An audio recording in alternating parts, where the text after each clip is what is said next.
Yan. Rodel. Kim. Alam mo bakit kayo pinatawag dito? Kayo talagang dalawa sinadya ko dito. Opo. Ano ba't parang dito na kayo nakatirang dalawa? Ha? Ano bang usapan natin, Rodel? Hindi nga kalimutan ko. Ano bang usapan natin nung sabi ko dito ka? Diba, ang usapan natin, uuwi ka naman? Opo. Eh, ba't parang dito na nakatira yung pamilya mo? Eh, wala po kasi taong naiiwan ko eh. Saan? Dito po, marami pong gamit eh. Baka po mawala. Kaya nga, pero bakit parang buong pamilya mo naman nandini na? Hindi ko naman pwede iwan doon sa buwasan mo. Oh. Ito, Del, kasi hindi ko rin talaga kaya na nandito kayo. Opo, ma'am. Sana maintindihan mo ako. Opo. Oo. Ngayon, di ba ang usapan natin dati, siyempre, ikaw yung babantay dito, tapos kung araw-araw ako may pinapagawa, di araw-araw kita sasahudan. Opo, ma'am. Oo. Eh ngayon, nag-usap kami ni kuya mo na hindi nga namin kaya na nandito kayong mag-ina. Opo. Kasi dalawa yung anak mo. Tapos si Kim nandito pa. Dito na yata kayo nakatira eh. Ganun na rin. Oh. Kaya ako humingi sa inyo ng pasensya, Del. Opo, ma'am. Kasi talagang gusto ko na kayong umalis na rin dito. Oh, wala po problema mo. Ah, Hmm. ito. Ano bang pinasok nyo ngayong araw? Yung nabaklas po kami ng forma po. De, baguhin natin ang kwento, Rodel. Ah, sige po. Ganito, para mas maintindihan mo. Para hindi naman ano sa'yo, kasi matagal ka na sa akin eh. Opo. Ito na lang. Babaguhin natin ha. O ano ba, Rodel, parang nandito na kayo nakatira sa Villa Almaite? Hindi ko masagot. O, ito.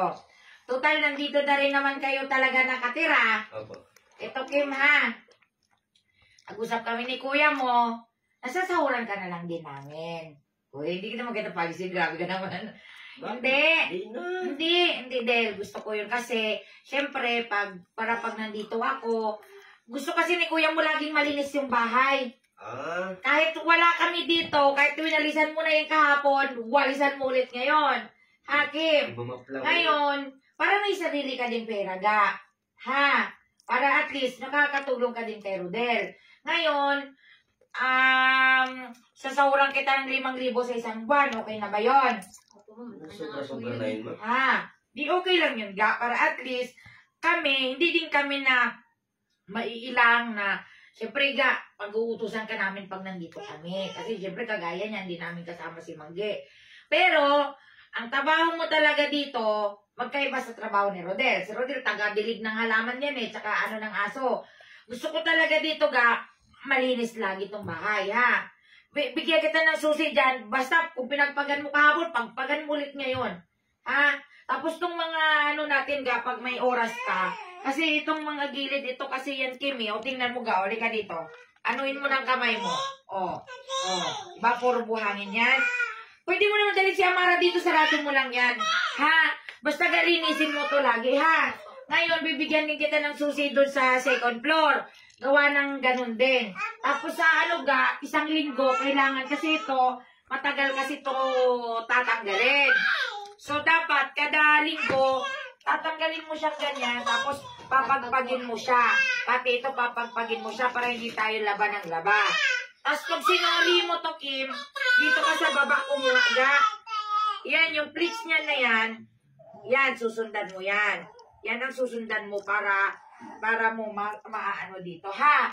Pero kada linggo, dapat waswasan mo to, ha? Iganon mo lang, pagpag mo lang.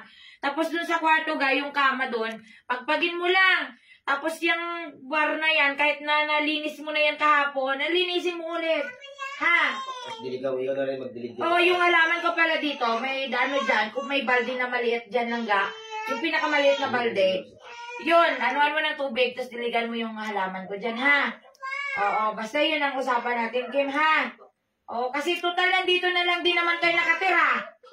Oo, Eh, sabi nga ni Kuya, ganun na lang gagawin natin. Kasi kada uwi namin dito, kung walang maglilinis dito araw-araw, pagka umano si Banggi dito, ang dami namin nililinis. Eh, mas maganda na yung linilinis lagi. Ha?